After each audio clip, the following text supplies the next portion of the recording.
empty. If anything, something's going to flow through it. It has to be empty. So we all are here to become empty so that this place can be a portal that supplies selflessness, energy, service, good vibrations, joy, and peace to the world. You can't do that when you're full of your ego and anger and all that stuff, right? So this is the place where you're going to have to face all those things. And you can be sure that even though Amma's giving you a beautiful ashram, you can still be sad and angry and upset in a beautiful ashram. And it's nobody's fault but yours, right? I remember we were with Amma in Australia one year. You've all heard of Gold Coast? It's like the best place, right? And people were flying from all over the world to join Amma in Gold Coast. It's like so wonderful. It's the beach, beautiful hall, nice ambiance. And I was thinking, this is like heaven. I looked over in the corner and there was a guy sitting there crying. Ooh, he's like bawling, you know.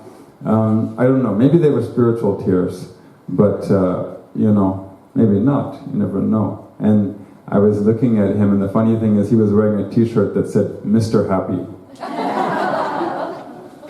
So I was like, okay, you know, you can be, maybe that was spiritual tears, you never know. But the point is, you can be in the ashram and be upset, angry. It's all our ego and our negativity is coming up. It has nothing to do with the other person, right? I think we should get a tattoo that says it has nothing to do with the other person. It's all my vasanas that I'm here to deal with, right? So we should never forget why we are coming to this ashram. We should remind ourselves over and over again, I'm here for spiritual practice. I'm not here to gossip. I'm not here to criticize other people. I'm not here to look at what somebody's wearing. You know, you remember that story that Amma said? You know, the man and the husband went to a satsang, and on the way home, the wife was saying, did you see the sari that lady was wearing? She was like, she's trying to show off all her money. And he was like, no, I missed that actually. And she said, but did you hear the way that guy was talking? And it was like, he was so arrogant. And the husband said, sorry, I missed that also. It could be the other way around, okay? It doesn't have to be the wife. I'm just saying. This is how I might call it, just by coincidence, okay? And she said, what about the food they were serving? Oh, it tasted horrible. And he's like, you know, I just didn't catch any of those things. She's like, what's wrong with you? What's the point in you going for satsang? You're not noticing anything. It's like, well, I was praying, actually, I was meditating, you know.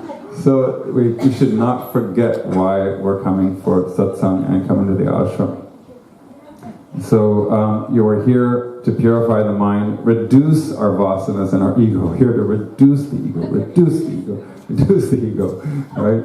So every day, before we come, say, okay, this is why I'm going to the ashram. Because the ashram is perfect until we come. It's like, if there's nobody here, the ashram's perfect, okay? As soon as one human being steps, like the squirrels and these ducks, the geese out there, they're not going to ruin the ashram, you know? As soon as one human being walks in, it's like, it's full of ego, right? So be careful that you don't soil the ashram, you know, and ruin this beautiful environment with the ego. But in order to do that, you have to be very alert and very aware of your thoughts, words, and actions, right? And in order to do that, you have to be in your center. So your spirituality is about finding your center, but you need a physical center to find the center, but then you need to get in your center to find the center, right? So it's like the long cut, but it's all about using this physical center to find your inner center. And please try to remember that. I don't know how often I'll be able to come, so I said a few things a little bluntly. I hope I didn't offend anybody, but just wanted it from experience.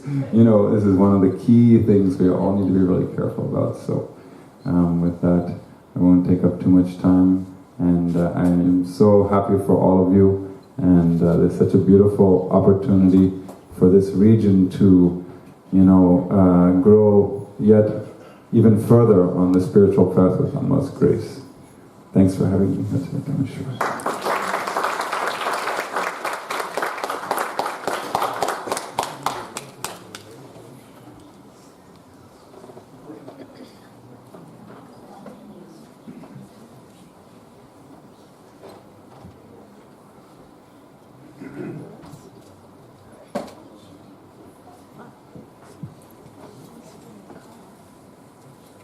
Om Sri Gurubhyo Namah.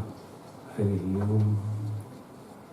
Shvetambaram Shvetavilepa Pushpam Mukta Vibhusham Uditam Dvinetram Vamangapithasthita Divya Shaktin Mandasmitam Purna Kripa Nidanam Jnanaswarupam Nijabhavayuktam Anandamanandakaram Prasannam Yogindrametyam Bhavarogavaityam Srimad Gurum Amritanandamahim Namah. Om Bhateshwari. Now that the Amrita Swami and Shantamrita Swami have shared enough points with you, I'll just speak for half an hour more.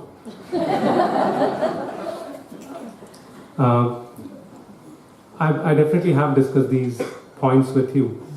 It's just a reminder, something that we just need to rethink about. Quickly start with an example. I remember a person that I've known from India who moved to the US a few years ago. He came as a student here, got a new job after he graduated, and the moment he started working, he started earning, he wanted to buy a car, and he wanted to buy a Audi A6. So he told me it was his dream ever since he was a little boy that he wanted an Audi. And I asked him, "You're sure you want to get an Audi?" And the next time I met him, he actually came in the Audi car and he wanted to take me for a ride.